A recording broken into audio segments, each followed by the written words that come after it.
Friends, तो जैसे कि आज हम लोग इस वीडियो में एक नया टॉपिक डिस्कस करने जा रहे हैं जिसका नाम है जी इन्वर्स ऑफ मैट्रिक्स। तो इन्वर्स ऑफ मैट्रिक्स क्या होता है कि जैसे कि हमारे पास सपोज कोई एक मैट्रिक्स है ए, क्लियर है जी। ये हमारे पास कोई भी मैट्रिक्स हो सकता है। अगर मैं सपोज आपको एक जनरल मैट्रिक्स लेके एग्जांपल ले लूँ ABCD, ठीक है जी। तो मैंने इसका इन्वर्स फाइंड करना है। इन्वर्स कह लो या कह लो इन्वर्टिबल, कुछ भी हो सकता है, ठीक है जी। तो अगर मेरे को किसी भी मैट्रिक्स का इन्वर्स फाइंड आउट करना हो तो सबसे पहले हम ये देखेंगे कि ऐसा कौन सा मैट्रिक्स है जिसको हम ए मैट्रिक्स से मल्टीप्लाई करें और हमें सेम मैट्रिक्स मिल जाए। सबसे पहली बात तो हम लोग हमेशा स्क्वायर मैट्रिक्स की बात किया करेंगे। जब भी किसी मैट्रिक्स का इन्वर्स फाइंड आउट करना होगा तो वो स्क्वायर मैट्रिक्स होगा। वो स्क्वायर मैट्रिक्स 2x2 ऑर्डर का भी हो सकता है और 3x3 ऑर्डर का भी हो सकता है, क्लियर है जी। हम लोग इसमें एक ऐसा मैट्रिक्स यूज़ करेंगे जिसका नाम है जी आइडेंटिटी मैट्रिक्स। एंड आप सबको पता है जी आइडेंटिटी मैट्रिक्स हम लोग डिस्कस कर चुके हैं। आइडेंटिटी मैट्रिक्स कौन सा मैट्रिक्स होता है? ये एक तरह से एक यूनिटी होती है। यूनिटी मैट्रिक्स भी आप इसको बोलते हो।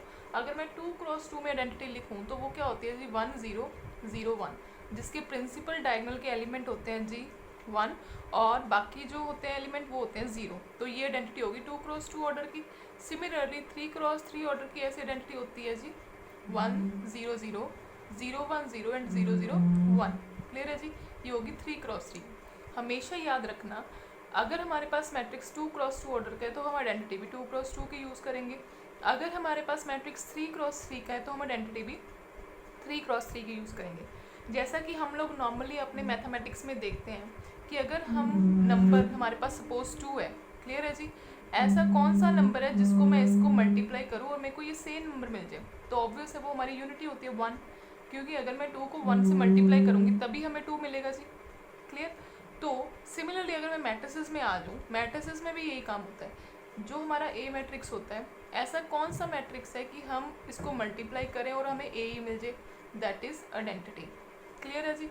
अब वो आइडेंटिटी की पोस्ट मल्टीप्लाई भी हो सकती है, क्लियर, और आइडेंटिटी की प्री मल्टीप्लाई भी हो सकती है, ठीक है जी। ये दोनों कंसेप्ट सही हैं। चाहे आइडेंटिटी के पीछे से मल्टीप्लाई कर लो मैट्रिक्स के साथ तब भी आपको ए मिल जाएगा, चाहे आप उसकी प्री मल्टीप्लाई कर लो आगे से तब भी आपको मैट्रिक्स ए मिल जाएगा, क्लियर है जी।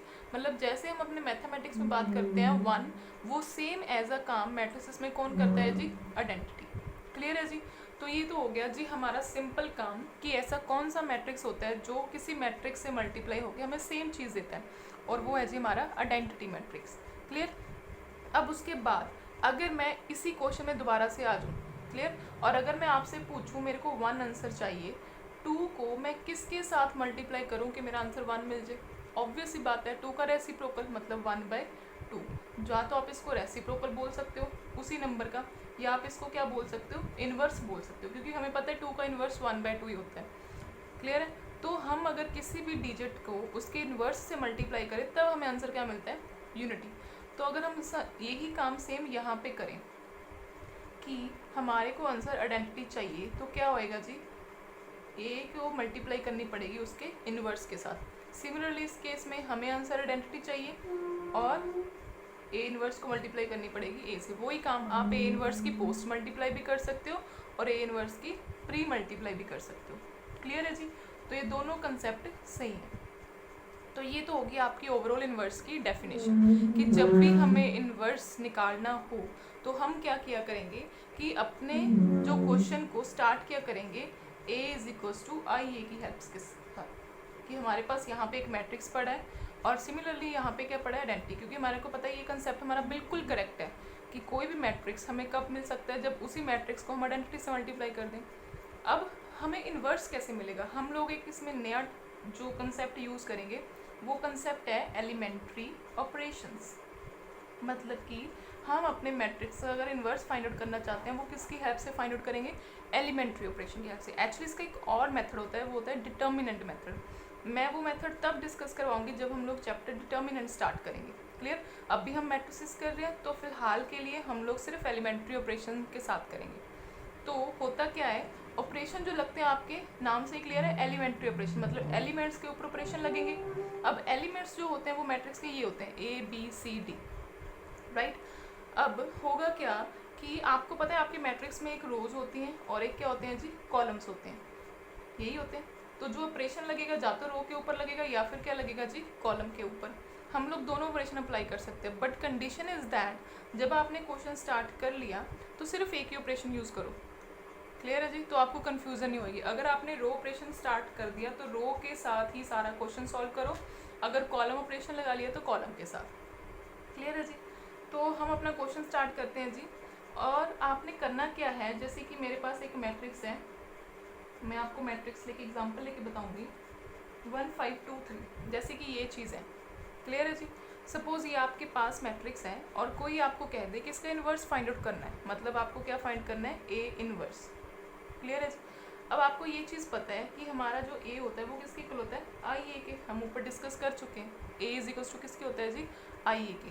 तो हम क्या करेंगे, यहाँ पे वैल्यू पुट करेंगे। सबसे पहले पुट करेंगे जी ए की वैल्यू। ए मैट्रिक्स की वैल्यू क्या है जी, इधर लिख रही हूँ मैं 1 5 2 3 इज इक्वल्स टू, उसके बाद आइडेंटिटी वैल्यू क्या होती है जी 2 क्रॉस 2 में 1 0 0 1। बट एक चीज़ नोटिस करना, ये जो ए मैट्रिक्स आपने लिखा है ये उस साइड एज इट इज़ लिखने की ज़रूरत है। क्लियर है जी, मतलब कि जैसे कि आपने ए इज इक्वल्स टू आई ए लिखा, सबसे पहले ए मैट्रिक्स की वैल्यू यहाँ पुट कर दी इज इक्वल्स टू, आपने फिर क्या लिखा जी, आइडेंटिटी लिखी, और जो ए मैट्रिक्स है वो एज इट इज साथ में चलेगा। इसको यहाँ पे मैट्रिक्स को लिखने की ज़रूरत नहीं है, क्योंकि हमें पता है कि आइडेंटिटी की जब इस मैट्रिक्स के साथ मल्टीप्लाई होगी तो ये आंसर आ जाएगा। बट हमें उससे मतलब नहीं है, वो तो हमें चीज़ ऑलरेडी मालूम है, हमें निकालना क्या है, इनवर्स। क्लियर है जी, अगर आप एक चीज़ नोटिस करो, आपने ए को क्या लिखा जी, आई ए, तो जब आप बिल्कुल नीचे आए तो आपने किया क्या, ए को क्या बनाने की कोशिश करी, आइडेंटिटी। ए को क्या बनाने की कोशिश करी, आइडेंटिटी, और जो आई है उसकी जगह क्या आया जी, इनवर्स। यही काम हुआ ना, ए की जगह आइडेंटिटी आ गया और आइडेंटिटी की जगह ए इनवर्स। तो हमने यही काम इधर करना है। जो आपका ये ए मैट्रिक्स है, मैं इसको क्या बनाने की कोशिश करूँगी जी, आइडेंटिटी, और जो यहाँ पे इस जगह पे आएगा आइडेंटिटी की जगह पे वो ऑटोमेटिकली क्या होएगा, ए इनवर्स। क्लियर है जी, तो ये चीज़ हम काम करेंगे। अब वही बात, इस मैट्रिक्स को अगर आपने आइडेंटिटी बनाना है तो किसकी हेल्प से बनाएंगे जी, एलिमेंट्री ऑपरेशंस की हेल्प से। क्लियर है जी, और मैं आपको रो ऑपरेशन के साथ क्वेश्चन करवा रही हूँ। ठीक है जी, तो स्टार्ट करते हैं। आपको पता है कि इस मैट्रिक्स को अगर आप आइडेंटिटी में लेके जाना चाहते हो तो दैट मीन्स आपको आइडेंटिटी पता है क्या होती है जी, 1 0 0 1, मतलब आपने ये एलिमेंट बनाने की कोशिश करनी है यहाँ पे। क्लियर, और एक बात और, हम लोग इसमें एक रूल लगाएंगे जिसका नाम होता है जी ब्रह्मास्त्र रूल। जैसे आप बी बनाते हो, ये मैंने बी बना ली बॉय वाली, ब्रह्मास्त्र रूल हम लोग स्टार्ट करेंगे।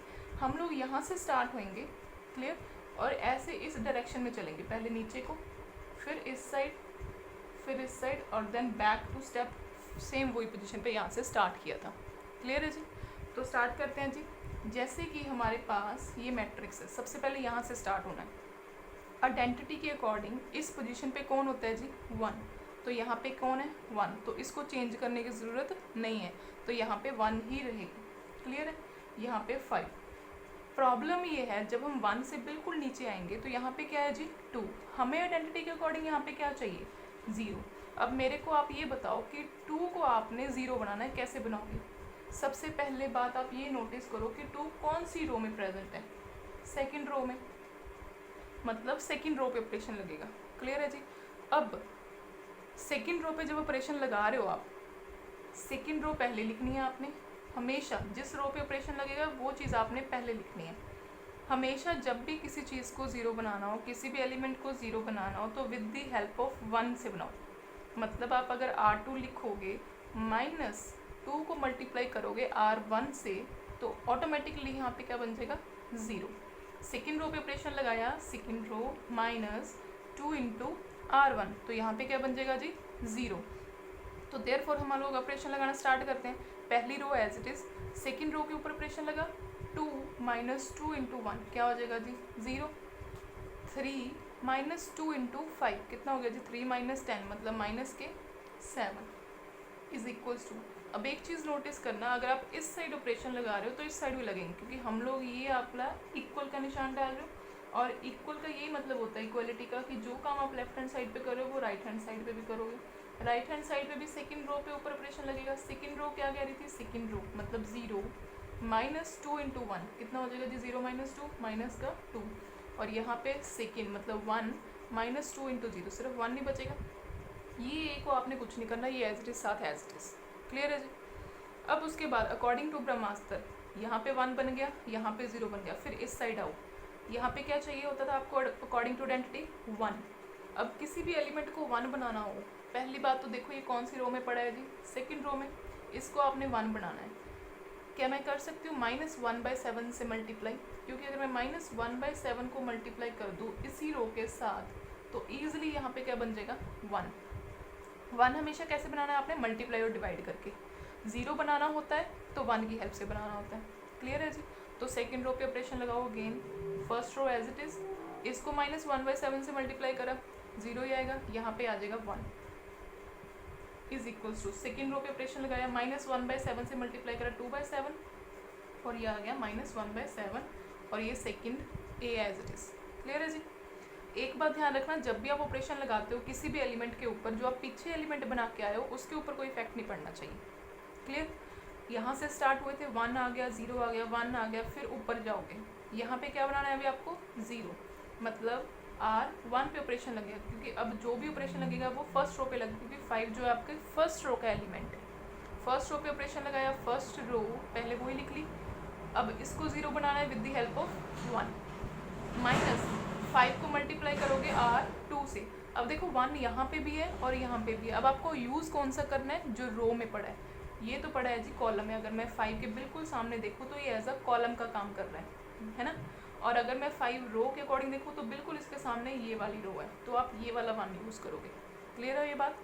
तो 5 में से माइनस करो इसको 5 से मल्टीप्लाई करके। स्टार्ट करते हैं जी, 1 मतलब R1 -5 इंटू 0, 1 नहीं रहेगा, यहाँ पे 0, सेकेंड रो को तो आपने कुछ नहीं किया, इज इक्वल्स टू, फिर से अगेन फर्स्ट रो पे ऑपरेशन लग रहा है जी। फर्स्ट रो मतलब 1 -5 इंटू 2/7 मतलब 1 -5 इंटू सेकेंड रो 2/7, तो कितना आ गया जी 1 -5 इंटू 2/7 10/7, 1 - 10/7 मतलब माइनस के 3/7, और इस साइड फर्स्ट रो मतलब 0 माइनस माइनस प्लस 5 इंटू 1/7 5/7, और ये सेकेंड वाली रो एज इट इज़।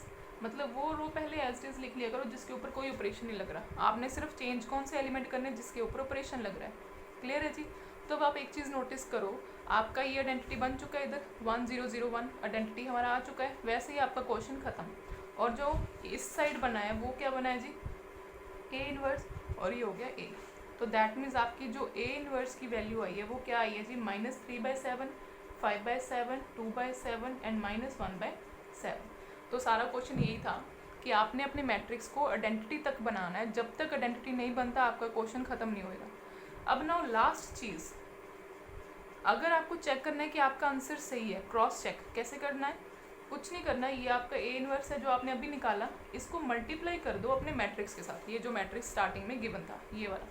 इस अगर आप दोनों को मल्टीप्लाई करोगे, मल्टीप्लिकेशन आपको आती है, हम लोग सीख चुके हैं। अगर आप इन दोनों मैट्रिक्स की मल्टीप्लाई करोगे तो आपका आंसर आइडेंटिटी आना चाहिए। अगर आपका आंसर आइडेंटिटी आ गया आफ्टर मल्टीप्लिकेशन, दैट मीन्स आपका सारा क्वेश्चन सही है। अगर बाय चांस आइडेंटिटी नहीं आता तो दैट मीन्स आपकी किसी ऑपरेशन में गलती हुई है। क्लियर है जी। तो ये होता है आपके क्वेश्चन को क्रॉस चेक करने का तरीका, कि जो आपका ए इनवर्स निकला है उसी को मल्टीप्लाई कर दो अपने गिवन मैट्रिक्स के साथ, तो ये इसके इक्वल आना चाहिए। क्लियर है। तो ये हमारा हो गया 2x2 का मैट्रिक्स। नेक्स्ट वीडियो में हम लोग 3x3 का मैट्रिक्स डिस्कस करेंगे जी। Thank you.